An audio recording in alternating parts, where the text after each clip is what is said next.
You are listening to part 1 of the podcast series, Think and Grow Rich, Autosuggestion. Autosuggestion is a term which applies to all suggestions and all self-administered stimuli which reach one's mind through the 5 senses. Stated in another way, autosuggestion is self-suggestion.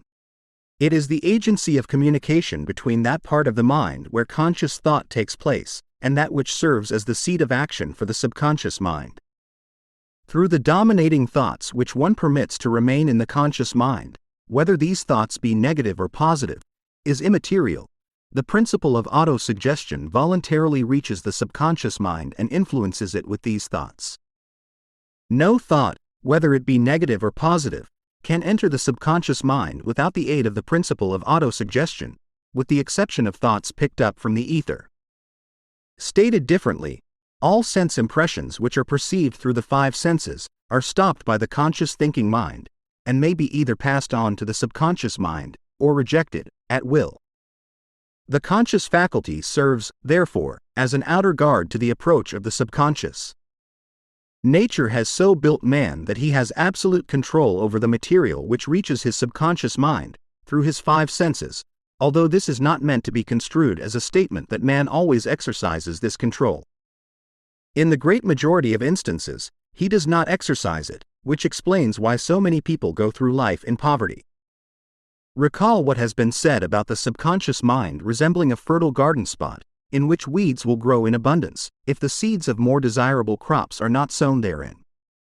Autosuggestion is the agency of control through which an individual may voluntarily feed his subconscious mind on thoughts of a creative nature, or, by neglect, permit thoughts of a destructive nature to find their way into this rich garden of the mind. You were instructed, in the last of the 6 steps described in the chapter on desire, to listen aloud twice daily the written statement of your desire for money, and to see and feel yourself already in possession of the money. By following these instructions, you communicate the object of your desire directly to your subconscious mind in a spirit of absolute faith. Through repetition of this procedure, you voluntarily create thought habits which are favorable to your efforts to transmute desire into its monetary equivalent. Go back to these 6 steps described in Chapter 2 and listen to them again, very carefully, before you proceed further. Then, when you come to it, listen very carefully the 4 instructions for the organization of your mastermind group, described in the chapter on organized planning.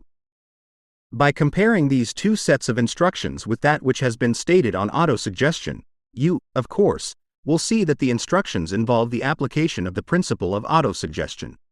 Remember, therefore, when reading aloud the statement of your desire, through which you are endeavoring to develop a money consciousness, that the mere reading of the words is of no consequence, unless you mix emotion or feeling with your words.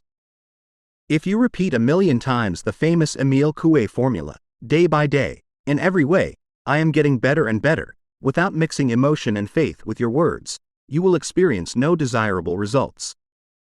Your subconscious mind recognizes and acts upon only thoughts which have been well mixed with emotion or feeling.